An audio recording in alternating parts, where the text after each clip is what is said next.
हो, वाल्मीकि हो, दरकार हो, चाहे खटीक हो, चाहे मलाह हो, कुर्बी हो, काची हो, नुनिया हो, राजभर हो, लेकिन जब अधिकार और सम्मान देने की बात आती है तो इस वर्ग के साथ दोयम दर्जे का बर्ताव किया जाता है। मैं घटनाक्रम बताऊं कि 2017 का जब विधानसभा चुनाव चल रहा था तो चौकीदार अधिकार मोर्चा के पदाधिकारियों के साथ भाजपा के चुनाव प्रभारी और राष्ट्रीय महासचिव भूपेंद्र यादव जी ने संयुक्त प्रेस वार्ता करते हुए उन्होंने वादा किया था कि चौकीदार अधिकार मोर्चा की जो मांग है उस मांग को हम जो है कि सरकार बनने पर पूरा कराएंगे और इन चौकीदारों को जो है हम जो है राज्य कर्मचारी का दर्जा देंगे। पुलिस रेगुलेटिंग एक्ट 1860 के तहत इन्हें ग्राम प्रहरी आज कहा जा रहा है, इनको चौकीदार कहा जाता था और कोई भी इनके संबद्ध गांव में चाहे ड्यूटी इनके गांव निर्धारित थे, कोई घटना होती थी तो यह जो है कि लाल पगड़ी बांधने वाले लोग जो है कि पुलिस के थाने पर खबर देने का काम करते थे। लेकिन सरकार इनको राज्य कर्मचारी का दर्जा न देकर वादा खिलाफी कर रही है और आज कमर तोड़ महंगाई के जमाने में आज इन्हें 2500 मानदेय मिलता है और इनके साथ जो है मानव अधिकारों का हनन किया जाता है कि जब ये थाने पर जाते हैं तो इनसे शौचालय साफ कराया जाता है और एक सफाई कर्मी का जो है कि काम लिया जाता है जो कि इनका मान मर्दन करने का जो है कि काम है। मैं उत्तर प्रदेश की सरकार से यह मांग है कि अपना वादा पूरा करते हुए इन्हें राज्य कर्मचारी का दर्जा दे करके जो राज्य कर्मचारी का वेतनमान है और जो भी सुविधा चाहे स्वास्थ्य बीमा की हो चाहे जीपीएफ की हो, सारी सुविधाएं राज्य कर्मचारी की भांति इन्हें दिए जाने का वादा पूरा करें, अन्यथा ये चौकीदार समाज के लोग अगर नहीं मांगे पूरी होती है, आप समाजवादी से हैं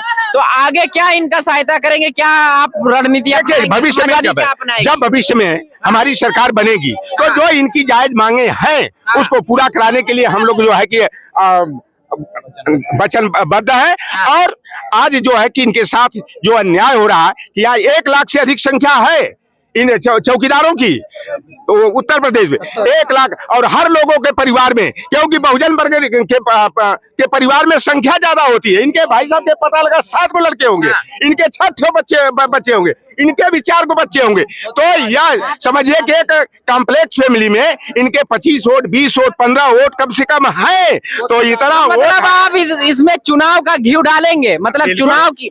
चुनाव का घी डालेंगे आप। अब अगर हम जनता हैं, मतदार हैं तो हम हकदार हैं और हमारा हक अगर सरकार देने का नहीं काम करेगी तो अपने मतदान में अपने मत का प्रयोग करके इस सरकार की खड़िया खड़ी करने का काम हमारे चौकीदार अधिकार मोर्चा संगठन। क्या लगता है इस तरह से आप कर रहे हैं आंदोलन को, इस तरह से बढ़ावा दे रहे हैं तो सरकार इस चीज को मांगे? क्योंकि पिछले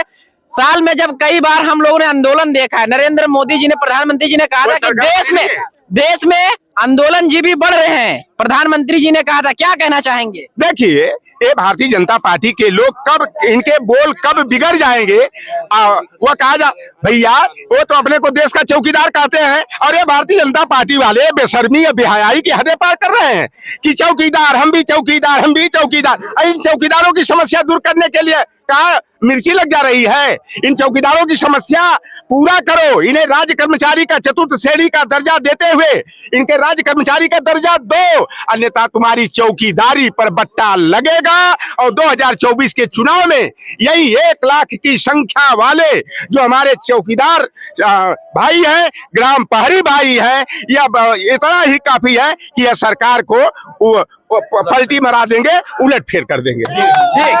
तो हमारे साथ है रामनिसाल लोटा न्यूज समाजवादी के फायर ब्रांड नेता हैं और लगा जिस तरह से सरकार के ऊपर भी कटाक्ष किया। 2019 का जब चुनाव था तो देश की जो सरकारें थी और जो मंत्रिमंडल था वो सब लोग अपना ट्विटर हैंडल पे चौकीदार लिख लिए थे और जो असल चौकीदार हैं जो देश का सेवा करते हैं, जो रात में जागते हैं और वो चौकीदार आज बेचारे लखनऊ के इको पार्क में धरना दे रहे हैं। उनकी समस्याओं का समाधान नहीं हो पाया है अभी तक और लगातार क्योंकि जो सबसे बड़ी समस्या जो मुझे भी लग रही है वो जो बता रहे हैं कि 2500 रुपया इनको वेतन, इतने में तो बिल्कुल मुश्किल है कि एक परिवार चल सके। ये तो सरकार को इस पे कहीं ना कहीं बहुत ही गंभीर रूप से इस पर चिंतन मंथन करने की जरूरत है, सोचने की जरूरत है कि एक परिवार 2500 रुपये में कैसे चल सकता है। इनकी जो मांग है कहीं ना कहीं सरकार इनके मांग के ऊपर विचार करे। और जो भी ये समस्या यहाँ पे देख सकते हैं, हजारों की तादाद में लगभग ये लोग बैठे हैं और बता रहे हैं कि उत्तर प्रदेश में ऐसे 71,000 लगभग लोग हैं जो इससे पीड़ित हैं और अपनी आवाज को बुलंद कर रहे हैं।